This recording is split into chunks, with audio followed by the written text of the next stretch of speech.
Hey guys, welcome back. It's Dave. I had to take down my last video. Thankfully, one of my subscribers went and informed me that there was no volume after 10 seconds. So hopefully, we're getting some volume here now. And what I wanted to do is I just wanted to show you what I'm doing with all the results from the slideshow that I'm putting on here. And the only reason I call it a slideshow is simply because it's on Google Slides. But really, what it is, it's keeping track of my wagers and my grids, and so they don't just get lost in the shuffle here on the spreadsheet. So I'm putting them on here as I showed in my last video, and then I'm also posting results right on them. So with the results, I'm not keeping track of ROI. Okay, so I'm trying to give myself the least amount of work as possible, but at the same time tracking factors, or better yet, combinations of factors that are working the best for me, without having to take into consideration return on investment when it comes to win plays and the different types of horizontal exotics and so forth. I am doing Penn National tonight as well, so if you guys want to bookmark this, and that way you can go to it whenever you need to and see what I have posted. That way, if you want to just track it on your own, I have 5 races done so far at Penn National for tonight, 625. But the main purpose of this video is to show you what I'm doing with this data, okay? And before I get into it, what I want to do is I want to just answer a few questions that I received through email over the course of yesterday and today. And one of them yesterday was, where am I getting my ratings from when it comes to when I'm entering data in the grid? Well, as I mentioned before, in order to be able to enter those ratings, converting times to ratings, you need to have the pace progression tutorial. All right, and you can get that. There's a link in the description. It's $40. It's well worth the value. Hopefully, some of you guys can back me up on that. And you'll learn how to take a 22-second or 23-second quarter, or a 46 half or 46.3, and be able to take that and convert that into like a 97 rating or a 77 rating or whatever, depending on what that time was. So yes, that's what you need to do. You need to click in there, become a customer. You'll also have access to the grids that we use to enter our data. Okay. The other question I got was, if you are interpreting a race ahead of time, you're looking at a race and you see that the race is going to be won probably or possibly by somebody off the pace, a late runner, can you ignore the early stuff and just put in some late factors? Well, to answer that question, the only late factors we have in here are the final fraction converted to a rating and the late pace. I mean, so obviously it's going to be very easy for you. Just find the final fraction, convert it, especially when you're using the PP generators and you've got the PP generator option set for horses times to show the horses, to show the actual horses fractions rather than the leaders fractions. Your information is pretty much right there for you. All you got to do is do the mental calculation. So, but the problem with that would be the only rating over here that's going to compute is the final rating, final fraction rating, because all the rest of these ratings take into account all the other factors in here. Okay, the 3 different E's, and also the turn that has to be computed as well. And I have this formula where the turn is already computed, but you have to put in your E1 and your E2 ratings in order for that turn to be able to compute. What my goal is, and I mentioned this before, is I'm trying to make the handicapping process as simplistic as possible, where there's not a lot of time where you need to spend grinding, and be able to still come up with something that's somewhat profitable. Now, how you play it is going to determine, the profitability. You're not going to hit every race, but you're not going to hit every race. You could spend 3-4 hours handicapping a card, and you're still not going to hit every race. You could spend 5 or 6 hours handicapping a card, and there's just certain elements that you're not going to figure in what you do, and you're not going to hit every single race.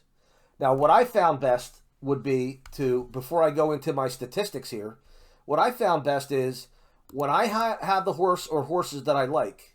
So, for example, in this Thistledown race here, I have the 2 and I have the 6 on top. I'm going to find a better value of the 2 out of those 2. And I'm going to put my win money on them.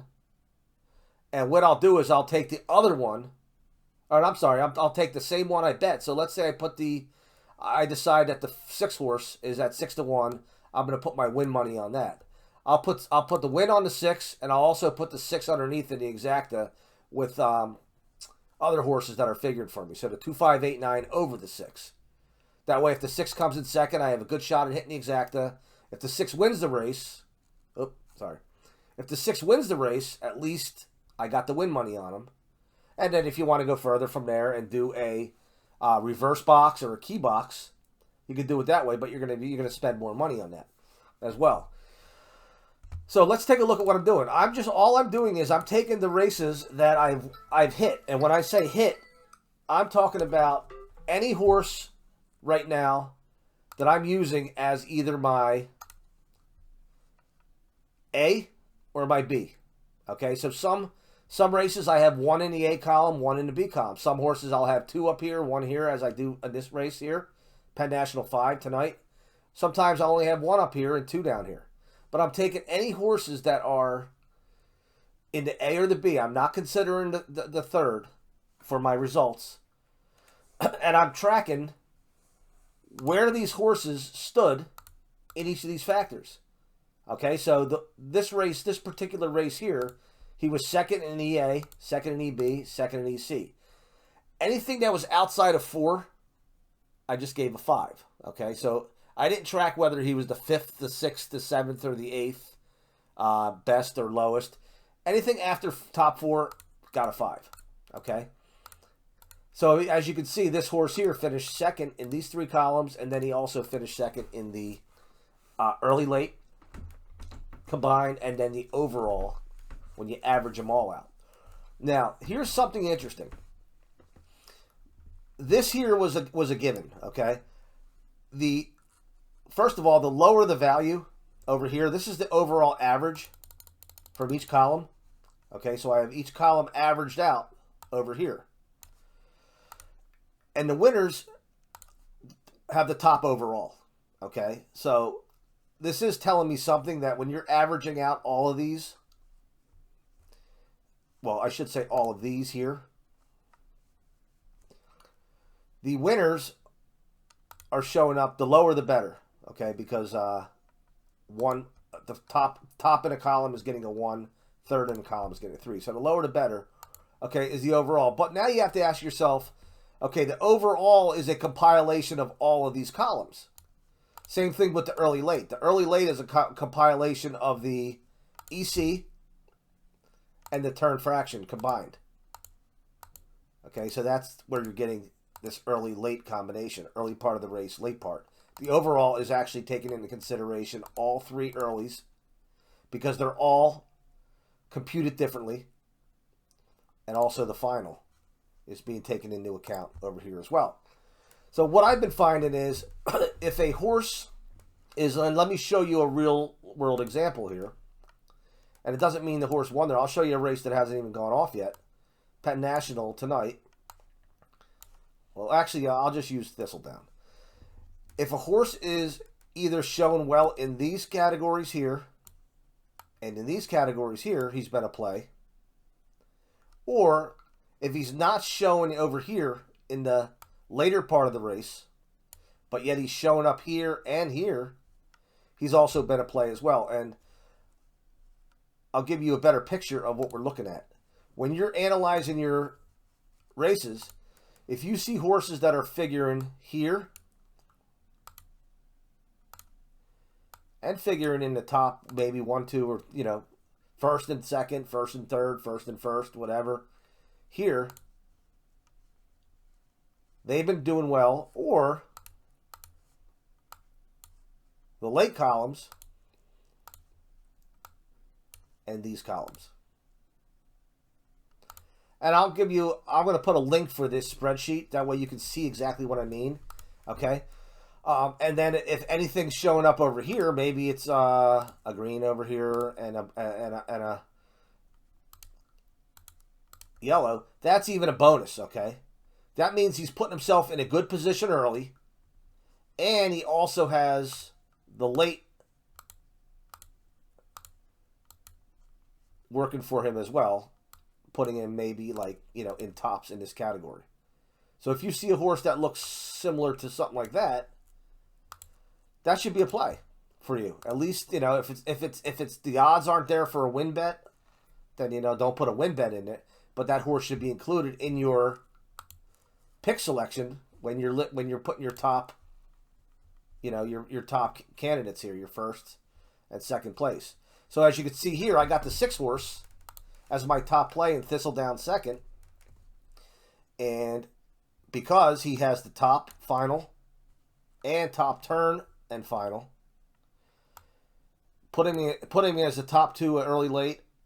Top first and early late, first and overall, and he also shows up here, which means he could be close to the pace and then strike late on the turn, and then to finish and win the race. Okay. Another example would be if a horse is not showing up anywhere in the late part of the race. Well, let's take the 5 horse into account here. Showing up tops here, and he has a third. The light green is the third. Okay. And this actually with the scratch here, this is actually turned into a second. So he's also showing up second in turn and final fraction after being potentially on the lead, and has the best early, late, and overall. And I don't track the results on here. The results are tracked here. What's this? Thistledown 3 on, is that today? Thistledown 3, 625. That was the 5 horse. Was that one of them that we hit?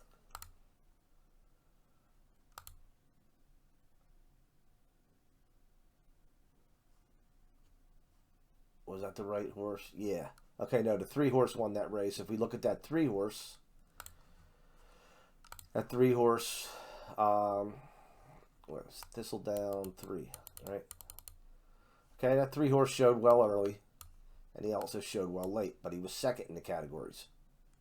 Okay, so I didn't watch the race. Maybe there was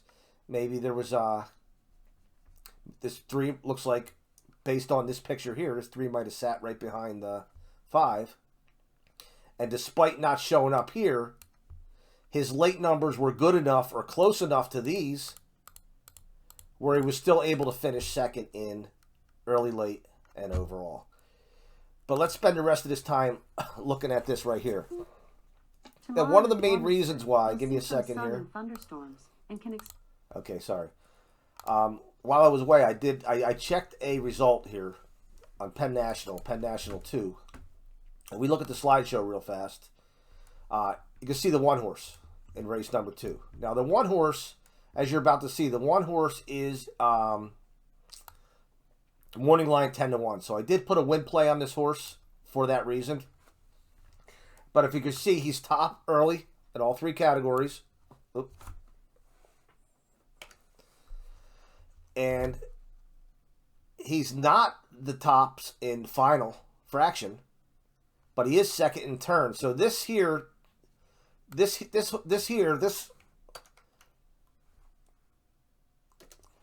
continued through the turn at least, and he's got the second turn and final fraction rating, which was good enough to give him top early, late, top overall. And I did play the 1 to win. I put the 1, and I used the strategy I just talked about. Win on the 1 because he was 10-1 morning line. I also like the 4 because of the late here, and also finishing second in EL and O. And if we look at the results here, the one horse did win the race. He ended up getting bet down to favorite from a 10-1 morning line down to a 2-1. I kept my bet small. I put a win on the 1 and the 4 because the 4 did have a 12-1 morning line. Unfortunately, the one horse got bet down to 2-1, and I played the 4 underneath in an exacta. I used the 1, 5, and a 9, and the reason I used the 1, 5, and 9, again, if you look at the chart here, the 1, 4, 5, and 9 were my top 4. But I am alive in a double. So I'm alive in a double with the 4, 8, and 10. So the double here, despite the horse going off at 2-1, let's see. 1, 4 double will get me 25. A 1, 8 double will get me 121. And a 1, 10 double will get 23. So let's go 8 in this race, this next race. But to wrap up this video, I'm keeping track here again of each column, the lower the better, and what's producing the wins. Now, I have very limited knowledge when it comes to statistical analysis. Okay, there may be somebody watching this video, one of you guys that are, you know, a lot more in tune with statistical analysis and be able to give me a better understanding of, you know, what I'm looking at with my data. I mean, I know what I'm plotting here. And what I did was I also averaged each race across to get a race average. Now, whether this means anything, I don't know. Okay, all this is doing is telling you how many first or second places, the lower the better, again. Okay, obviously this horse was first in every single category, and he gets a 1.0. So I mean, I don't know how to take this data any further other than I have a general idea here of what is showing up the most as far as in the winners. And this is, again, this is going to be a given here. The question is, what is contributing most to these two factors, and based on, you know, my data set. And obviously I'm going to need a larger sample size, and I will be getting them over time to, you know, make a better determination on what's going on here with these factors here. But right now there's been a total of 38 races I plotted. Or, yeah, I plotted 38 races so far. Not plotted, but I put the grids down for 38 races total. Okay, you guys can count on your own. You have, again, if you don't have access to this, go to my last video. There's a link in the description, and just save the link in a bookmark. That way you can go back and check and see whenever I put new races on here. I have 38 races done that I looked at so far, not counting Penn National tonight. And out of those 38 races, there's been a total of, from my A and B column, 2 to 25. So 24 out of 38 races, the winner came from my A or B column. Now again, I'm not tracking ROI. I'm not betting every one of these races. There are races I'm betting. There are races I'm not betting. But at the same time, I'm just trying to keep track of what's working and what's not. So hopefully this was helpful to some extent. And I'll talk to you soon. Thanks for tuning in. See ya.